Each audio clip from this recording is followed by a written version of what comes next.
বেরিয়ে আসতে শুরু করেছে আরসা প্রধান আতাউল্লাহ আবু জুনুনি ও তার সহযোগীদের মাস্টার প্ল্যানের রহস্য। চিকিৎসা করানোর নামে নারায়ণগঞ্জের সিদ্ধিরগঞ্জে ভূমিপল্লীর একটি ফ্ল্যাটে ভাড়া ছিলেন আরসা প্রধান ও তার সহযোগীরা। পরিচয় ছিল ট্রলার মাছ ব্যবসায়ী ও কাতারের হুজুর হিসেবে। দুইটি মামলায় তাদের রিমান্ডে নিয়ে জিজ্ঞাসাবাদ করছে পুলিশ। নারায়ণগঞ্জের সিদ্ধিরগঞ্জ ভূমিপল্লী, এখানেই ৮তলা ভবনের ৩ তলার একটি ফ্ল্যাটে ভাড়া ছিলেন আরসা প্রধান আতাউল্লাহ আবু জুনুনি ও তার সহযোগীরা। সোমবার দুপুরে অভিযান চালিয়ে তাদের গ্রেপ্তার করে র্যাব। এই ঈদে জামা জুতো অ্যাক্সেসরিজের ডিসকাউন্ট।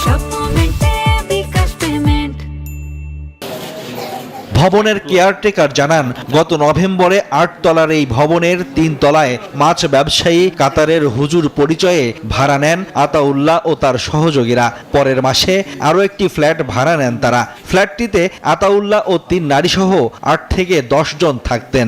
আমাকে পরিচয় দিল কাতারের হুজুর আর মাছ ব্যবসায়ী। আতাউল্লাহ লাঠি হাতে অন্যের কাঁধে ভর দিয়ে আসতেন বলে জানায় স্থানীয়রা। তাদের আচরণ স্বাভাবিক থাকায় একই ফ্ল্যাটে থেকেও কিছু বুঝতে পারেননি কেউ।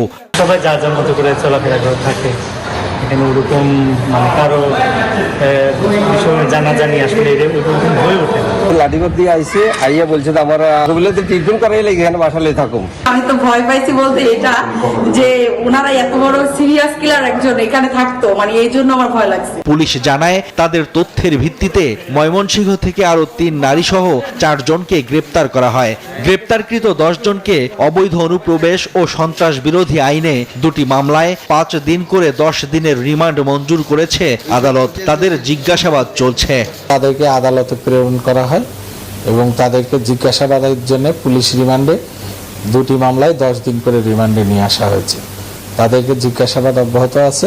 রোহিঙ্গা ক্যাম্পের মূর্তিমান আতঙ্কের নাম আরসা সন্ত্রাসী গোষ্ঠী। রোহিঙ্গা ক্যাম্পে আধিপত্য বিস্তার ঘিরে অধিকাংশ হত্যা, অপহরণ, ডাকাতি, চাঁদাবাজি ও মাদকসহ বিভিন্ন অপরাধমূলক কর্মকাণ্ডের সাথে জড়িত আরসার সন্ত্রাসী গোষ্ঠী। Shoaib Ahmed Shamim, desk report, news 24।